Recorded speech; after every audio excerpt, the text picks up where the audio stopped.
Good morning बच्चों। आज हम लोग रेखीय आवर्धन के बारे में पढ़ेंगे। किसी लेंस का रेखीय आवर्धन क्या होता है, ठीक है। तो कोई लेंस किसी वस्तु का जितना गुना बड़ा प्रतिबिंब बना देता है, लेंस द्वारा जितना बड़ा प्रतिबिंब बनाया जाता है वही उसकी हम आवर्धन कहते हैं, उसी को आवर्धन कहा जाता है। इस वस्तु का जितना गुना प्रतिबिंब बनाएगा लेंस वही आवर्धन कहलाएगा। मान लो 2 सेंटीमीटर लंबी वस्तु है और उसका प्रतिबिंब 8 सेंटीमीटर बन गया, तो कितना गुना बड़ा बना उसी को आवर्धन कहेंगे। तो आप देखिए ये 2 सेंटीमीटर है जिसे हम कहते हैं ऑब्जेक्ट को O डैश, और हम वस्तु को मान लेते हैं प्रतिबिंब को I डैश। इसकी लंबाई कितनी है? 8 सेंटीमीटर। तो प्रतिबिंब की लंबाई वस्तु की लंबाई की कितनी गुनी है? कितनी गुनी है निकालेंगे कैसे? 8/2, मतलब प्रतिबिंब की लंबाई को वस्तु की लंबाई से भाग दे देते हैं तो आ जाता है कितना गुना आया, और कितना गुना आया? 4 गुना। तो इसी को हम कहते हैं आवर्धन। इसका मतलब आवर्धन क्या हो गया? प्रतिबिंब की लंबाई तथा वस्तु की लंबाई को ही हम प्रतिबिंब की लंबाई तथा वस्तु की लंबाई के अनुपात को रेखीय आवर्धन कहा जाता है, ठीक है। तो किसी वस्तु के प्रतिबिंब की लंबाई, किसी वस्तु के प्रतिबिंब की लंबाई तथा स्वयं उस वस्तु की लंबाई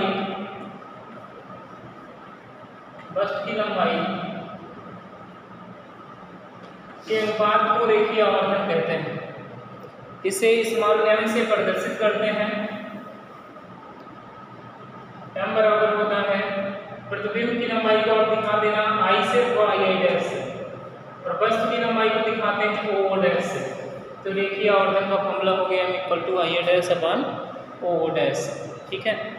डेरिवेशन क्या है? u और v के पदों में, u v के पदों में इसका मान क्या होता है? आवर्धन का मात्रक देखेंगे। आवर्धन का मात्रक क्या होगा? इसका मात्रक क्या होगा? प्रतिबिंब की लंबाई मान लो 8 सेंटीमीटर थी, वस्तु की लंबाई 2 सेंटीमीटर थी, 2 से इसको भाग दिया गया, 4 आ गया, सेंटीमीटर से सेंटीमीटर कैंसिल हो जाएगा। इसका मतलब आवर्धन का कोई मात्रक नहीं होता, रेखीय आवर्धन का कोई मात्रक नहीं होता, ठीक है।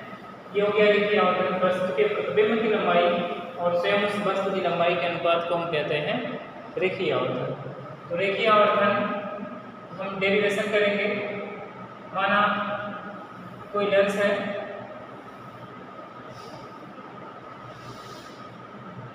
जिसके सामने O डैश कोई वस्तु रखी गई है।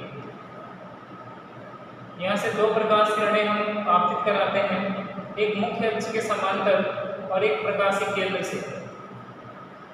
मुख्य अक्ष के समांतर चलने वाली प्रकाश किरण द्वितीय मुख्य फोकस से होकर गुजरती है, और प्रकाशिक केंद्र से जाने वाली प्रकाश किरण सीधी चली जाती है, सब लोग जानते हैं।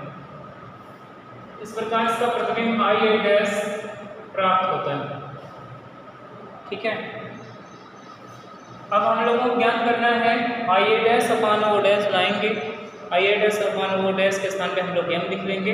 उसके बाद जो दूसरे पक्ष में v और u बनेगा उसी के पदों में हमें लाना था, वो संबंध प्राप्त हो जाएगा। तो देखिए त्रिभुज O डैश C तथा त्रिभुज I डैश C, देखिए O डैश C और I डैश C, ये दोनों मिलना हमें मिल जाएगा। I डैश और O डैश आधार हो जाएगा IC और OC। ये दोनों त्रिभुज हम समरूप दिखाते हैं। ये समरूप है भी कैसे? आप देख रहे हैं दोनों त्रिभुज समरूप है, शीर्षाभिमुख कोण, लंबवत और एकांतर कोण। तो लिखेंगे समरूप है। अगर समरूप है, समरूपता का नियम लगा दीजिए। समरूपता का नियम आप लोग जानते हैं कि I डैश लंब बटे इसका लंब बराबर आधार IC बटे इसका आधार OC, ठीक। अब I डैश सबको हम चिन्ह सहित रखेंगे। सारे मानों को चिन्ह सहित रखा जाए तो आपने पढ़ा है निर्देशांक ज्यामिति में कि दाईं तरफ की दूरियां धनात्मक होती हैं, बाईं तरफ की दूरियां ऋणात्मक होती हैं। ऊपर की दूरी धनात्मक होती है और नीचे की दूरी ऋणात्मक होती है। इसमें जो प्रतिबिंब बना है नीचे की वो उल्टा बना है, इसलिए माइनस होगा, वस्तु प्लस होगा। ये दूरी जो होगी प्रतिबिंब की दाईं तरफ होने के कारण प्लस होगी, और वस्तु की दूरी बाई तरफ होने के कारण माइनस होगी, मतलब u वस्तु की दूरी को हम u से दिखाते हैं, प्रतिबिंब की दूरी को v से दिखाते हैं, लेकिन ये माइनस होगा और ये प्लस होगा। इसकी लंबाई को क्या दिखाएंगे? माइनस। ये निगेटिव होगा क्योंकि उल्टा है, और ये पॉजिटिव होगा क्योंकि सीधा है। तो लिखते हैं आई आई डैश समान ओ डैश समान, तो आई आई डैश इतना निगेटिव होगा क्योंकि उल्टा है, बटे ओ डैश पॉजिटिव होगा, बराबर आई सी इमेज से ऑप्टिकल सेंटर के बीच की दूरी, ये कितना हो जाएगा? प्लस v अपान ओ सी कितनी हो जाएगी? Minus u। तो प्लस माइनस का माइनस होगा, यहाँ प्लस माइनस माइनस, ये दोनों माइनस खत्म, बचा आई आई डैश बटे ओ डैश बराबर v बटे u। ठीक, अब आई आई डैश समान ओ डैश आप लोग जानते हैं क्या होता है, इसे हम लोग कहते हैं रेखीय आवर्धन, अर्थात हम से दिखाते हैं। नियम बराबर कितना आ गया? v बटे u।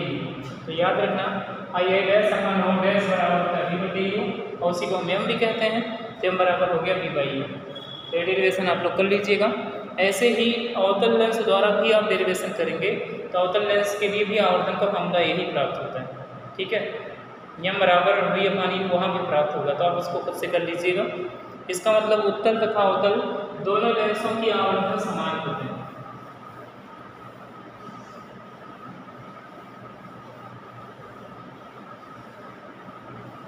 अब आगे हम लोग पढ़ेंगे लेंस की क्षमता।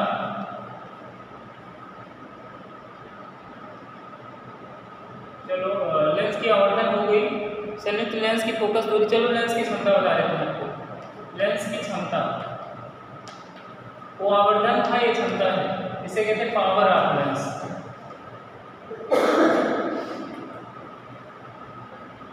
पावर ऑफ लेंस बेटे, कोई भी लेंस प्रकाश किरण को जितना अधिक मोड़ सकता है उसी को हम उसकी क्षमता कहते हैं। तो लेंस द्वारा प्रकाश किरणों को मोड़ने की क्षमता को हम उसकी क्षमता कहेंगे। यहाँ पे मान लेते कोई लेंस है, यहाँ से आने वाली प्रकाश किरणों को, चलो मुख्य अक्ष के समांतर आने वाली प्रकाश किरण को यहाँ पे मोड़ रहा है, मान लो ये यहाँ पे मुड़ जा रहा है, उसी स्थान में कोई और लेंस लगा दिया जाए और भारी, ये क्या कर दे रहा है? और पहले मोड़ दे रहा है, तो इसकी क्षमता पहले वाले से ज़्यादा होगी। तो जो लेंस प्रकाश किरण को जितना अधिक मोड़ देगा उसकी क्षमता उतनी अधिक होगी।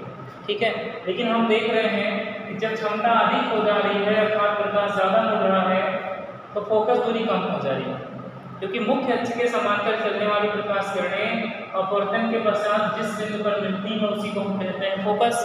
तो यहाँ से वहाँ तक की दूरी क्या हो गई? फोकस दूरी हो गई। और दूसरा लेंस जो बड़ा वाला लगाया गया, ये प्रकाश किरण को और पहले ही मोड़ दे रहा है, ये फोकस दूरी ये भी होगी, इस लेंस की फोकस दूरी होगी, पहले की f1 है, दूसरे की f2 है। तो दूसरे लेंस की जो फोकस दूरी f2 है वो कम हो गई, जबकि हमने कहा कि ये प्रकाश को ज़्यादा मोड़ रहा है तो इसकी क्षमता ज़्यादा होगी। तो दूसरे लेंस की क्षमता ज़्यादा है परंतु फोकस दूरी कम हो गई, पहले लेंस की क्षमता कम है परंतु फोकस दूरी ज़्यादा है। इसलिए इसका मतलब क्या है कि लेंस की क्षमता या आवर्धन क्षमता उसकी फोकस दूरी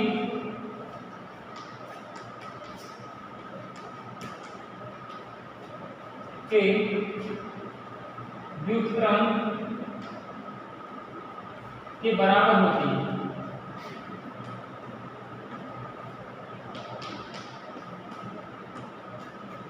ठीक है, और लेंस की क्षमता को P से प्रदर्शित करते हैं, P से प्रदर्शित करते हैं।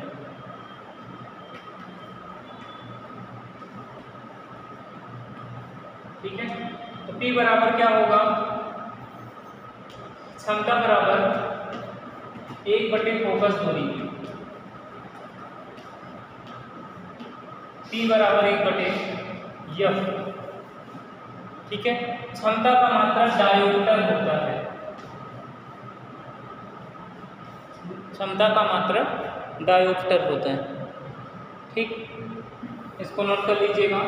और एक चीज जान लें कि उत्तल लेंस की फोकस दूरी और क्षमता दोनों ही धनात्मक होते हैं, जबकि अवतल लेंस की फोकस दूरी और क्षमता दोनों ही ऋणात्मक होते हैं। इसको याद रखिएगा। उत्तल लेंस की फोकस दूरी और क्षमता धनात्मक होगी, अवतल लेंस की फोकस दूरी और क्षमता ऋणात्मक होती है। आगे इसका यूज होने वाला है। ठीक है, तो इसको याद रखना।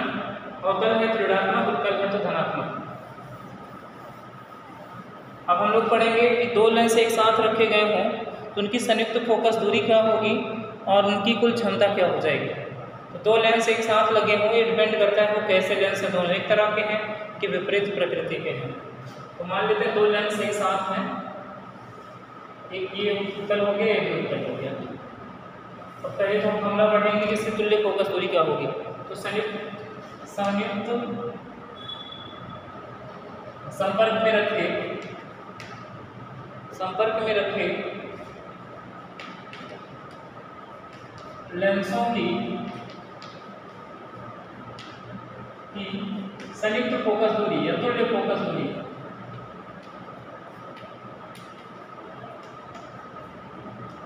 ये हेडिंग है। माना दो लेंस एक दूसरे से सटा कर रखे गए हैं। माना दो पतले लेंस एक दूसरे से सटाकर रखे गए हैं। इसके सामने किसी वस्तु O का प्रतिबिंब पहला लेंस बना रहा है I डैश पर, और दूसरा लेंस इसे मोड़कर I पर मिला रहा है। पहले लेंस के लिए O वस्तु हो गया और V डैश प्रतिबिंब हो गया, I डैश प्रतिबिंब हो गया। इसकी दूरी को हमने दिखाया V डैश। दूसरे लेंस के लिए I डैश प्रतिबिंब हो गया जिसकी दूरी V डैश है, और I डैश वस्तु हो गया जिसकी दूरी V डैश है, और I हो गया प्रतिबिंब जिसकी दूरी को हमने V माना। तो लेंस के सूत्र से पहले लेंस के लिए हम लगाएंगे, पहले लेंस के लिए क्या हो जाएगा 1/f इक्वल 1/v। देखो माना इसकी फोकस दूरी f1 है और इसकी f2, तो 1/f f1 इक्वल टू इसका प्रतिबिंब v डैश माइनस इसका वस्तु u, समीकरण 1। दूसरे लेंस के लिए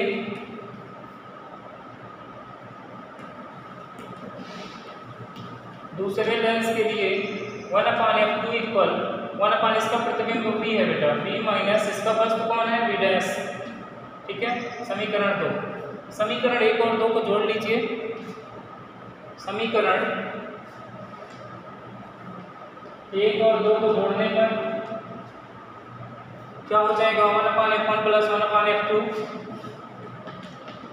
बराबर 1/v डैश, यहाँ पे माइनस 1/v डैश कैंसिल, बचेगा 1/v माइनस 1/u। ठीक है, यदि इन दोनों लेंसों के स्थान पर कोई एक लेंस होता, इनके स्थान पर कोई एक लेंस होता जो इस वस्तु का प्रतिबिंब वही बनाता जहां ये दोनों मिलकर बना रहे हैं, अर्थात वस्तु O का प्रतिबिंब I पर बनाता, तो उसकी फोकस दूरी क्या होती, उसी को हम कहते हैं इसकी तुल्य फोकस दूरी। ठीक है, तो तुल्य फोकस दूरी उसकी क्या होती, अगर वो O का प्रतिबिंब I पर बनाता, यदि दोनों लेंसों के स्थान पर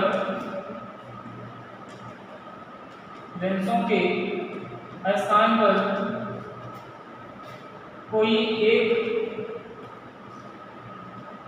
बड़ा लेंस, या बड़ा नहीं कहते तब भी कोई एक लेंस होता जो वस्तु O का प्रतिबिंब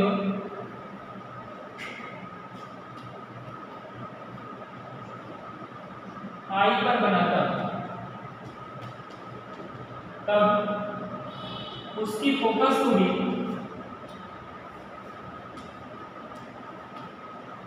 दूरी यदि यह होती तो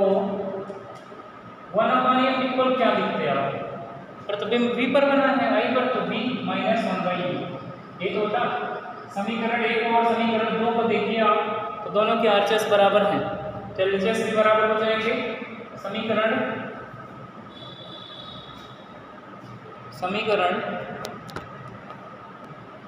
1 और 2 से 1/f बराबर 1/f1 प्लस 1/f2। अगर और लेस है तो प्लस डॉट कर लीजिए, तो उसको भी हम जोड़ लेंगे। तो 1/f इक्वल क्या आ गया? 1/f1 plus 1/f2। ठीक है, ये संयुक्त लेंस की फोकस दूरी हो जाती है। चलिए बाकी कल बताया जाएगा।